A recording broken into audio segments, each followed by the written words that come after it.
Welcome to Lesson 7 of our course on Philippine indigenous communities. This time we will continue with the theme on the Constitution. And this time we will explore the arguments for and against inclusion of the Declaration of Indigenous Peoples or intellectual property rights of the indigenous peoples. In this lesson, as we have said, we explore the ongoing debate over whether to include intellectual property rights or IPR, particularly those relating to indigenous knowledge and cultural heritage within a nation's constitution. In this lesson, we will examine arguments for inclusion, such as stronger legal protection for indigenous culture, higher recognition and enforcement at all government levels, and potential for sustainable economic development for indigenous communities. We will also examine the arguments against inclusion, such as challenges in enforcement and practical implementation, conflicts between communal traditions and individual-based intellectual property laws, and the risk of creating additional bureaucracy and legal complexity. So by the end of this lesson, students are expected to be able to propose arguments for or against the inclusion of a declaration of IP rights within a national constitution, considering its potential benefits and, of course, drawbacks. Now let's take a look first at the arguments for the inclusion of IP rights in the Constitution. One is protection of indigenous knowledge and cultural heritage.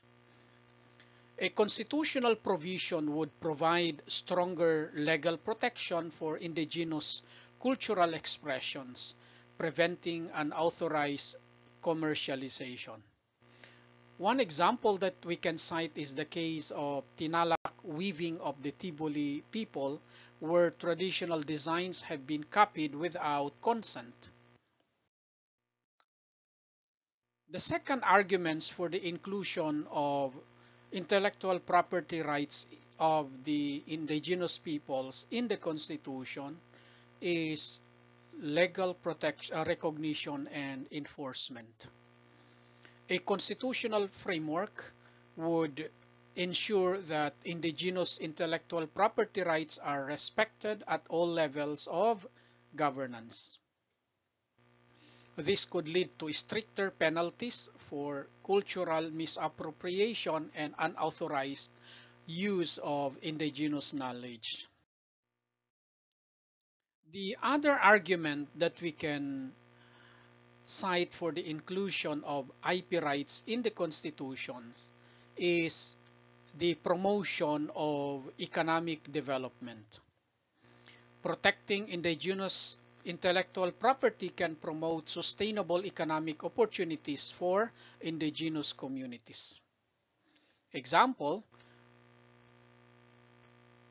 that we can cite, or an example that we can cite, is the Cordillera handwoven textiles, which are increasingly being marketed as luxury cultural items.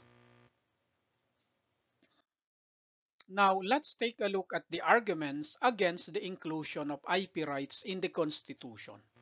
One is the difficulty in enforcement.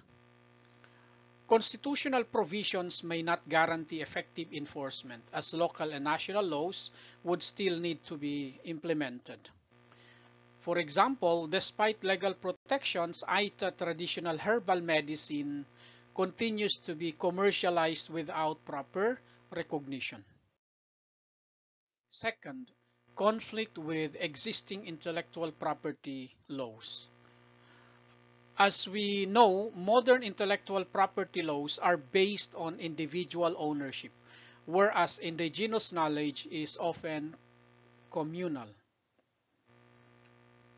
As an example, the unauthorized use of the Ifugao rice terrace farming methods in tourism advertisements. Third, risk of bureaucratic challenges. Integrating indigenous intellectual property into the Constitution could create additional legal hurdles and bureaucratic delays. The, to, to elaborate, the process of registering and proving ownership of indigenous knowledge may be so complex and costly. So in conclusion, we could say that the debate on constitutionalizing intellectual property rights reflects the tension between tradition and modern law. Pro-inclusion arguments include stronger protection for indigenous knowledge and cultural heritage, enhanced legal recognition and enforcement, and opportunities for sustainable economic empowerment of indigenous communities.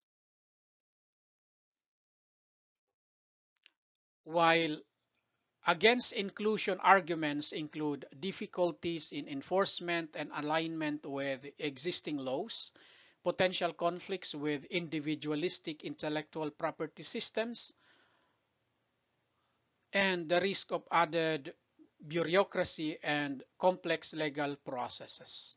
So as a final reflection, let us remember that constitutional recognition of indigenous intellectual property rights offers symbolic and practical value, but it must be paired with clear laws, efficient enforcement, and respect for indigenous self-determination. So true protection goes beyond law. It lies in respecting, valuing, and uplifting indigenous voices.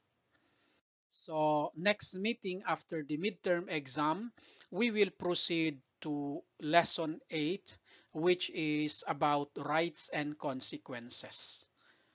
We will first tackle human rights concepts and principles. Thank you and see you then.